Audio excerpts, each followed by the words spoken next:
Hey YouTube, Joeboy here. So, chapter 162 of Boku no Hero Academia is out. So if you don't read Boku no Hero or you haven't read the very latest chapter, then don't watch this video. Now that you have presumably left, let's begin. So Horikoshi has been teasing throughout this last arc that Gran Torino and Tsukauchi are dealing with something regarding the villain alliance. And in the beginning of this chapter we find out what it is that they're doing. Apparently they were tracking down a lead on Kurogiri.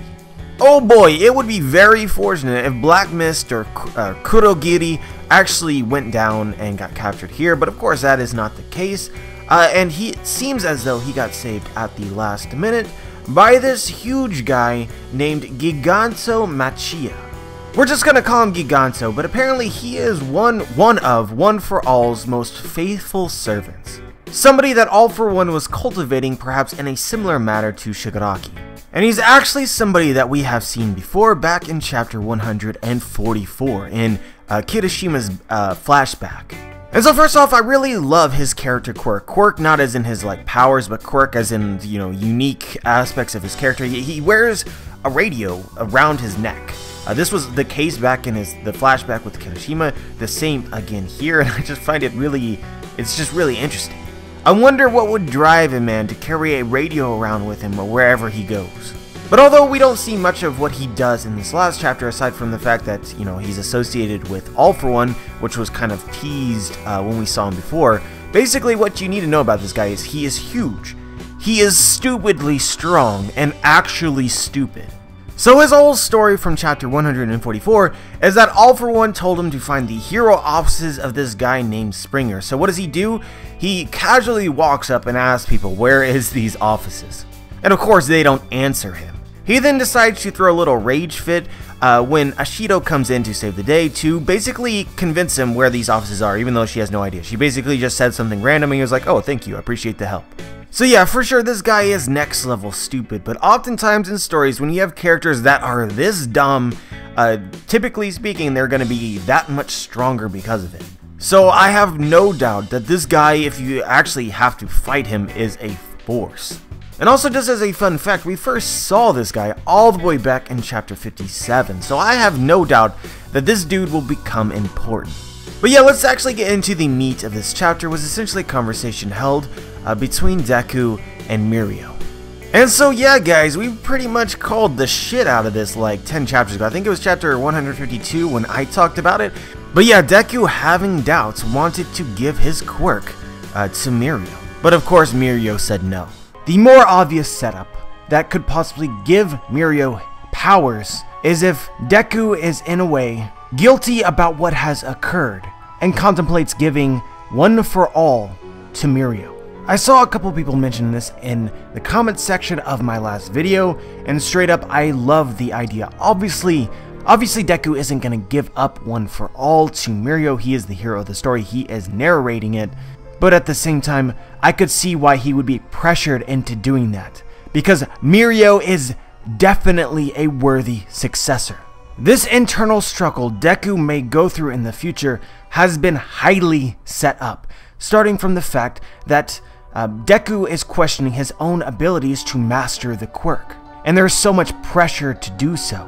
And everybody viewed Mirio as the one who should have gotten it, and now Mirio doesn't have a quirk. It's another thing that's just too perfect to not occur. And Mirio, being the hero that he is, being the man that he is, will tell Deku that you can do it. So guys, to be honest with you, I love this idea from the start, but I love it even more when an idea that I like is even better when I see it on pages drawn out. What Horikoshi did in this last chapter, I mean, this just happens so often, it's almost not even noteworthy, but like you just read the conversation, you read Mirio's reaction to it, and you just can't help but get a little teary-eyed. I have so much respect for Mirio's character. He doesn't even have to think twice. Immediately after hearing it, he's like, no thanks. Even if it were theoretically possible for me to acquire your quirk, then you would have to go through the same thing that I'm going through right now. I'd never put you through that. Plus, there's hope anyway. We just gotta keep smiling and believing. Like, for fuck's sake, dude. If Mirio told me to go jump off of a cliff, I would do it. No second thoughts whatsoever. Like, seriously, I feel like Mirio's #1 fanboy. If I was in this world, I would be asking for his autograph, I would be stalking him. He's just that cool. But it's kind of sad that I actually believe in the last video that I made that Sir Night-Eye was lying to Mirio about his great future. I really do hope that Night-Eye was telling the truth and that in some way or another he will get his quirk back. In the last video I talked about maybe something bad happening to him, but it seems as though what's really critical here is just Mirio simply getting his quirk back. That's the impression I got after reading this chapter. Because it seems like the only person who really has hope and has the ability to smile with these circumstances is Mirio. Deku needs to be convinced and Aizawa seems skeptical. And even outside the door, All Might is listening and he doesn't seem too pleased, although this might have, at least in part, due to Deku's own doubts. In the last chapter, when Night-Eye was talking about energy of believing, and how all of these various believers' energy all sort of gravitated towards Deku, what we're getting in this chapter is the only person who seems to believe, or at least on the surface believe, is Mirio. I honestly think that it's a little tragic that the only person who seemed to take Night-Eye's words to heart was Mirio. But if Night-Eye did indeed lie, maybe this is enough, that the seed that he planted in Mirio, this belief that at some point in time he will become an outstanding hero, maybe that was what was needed to tip the scales of fate and future by itself.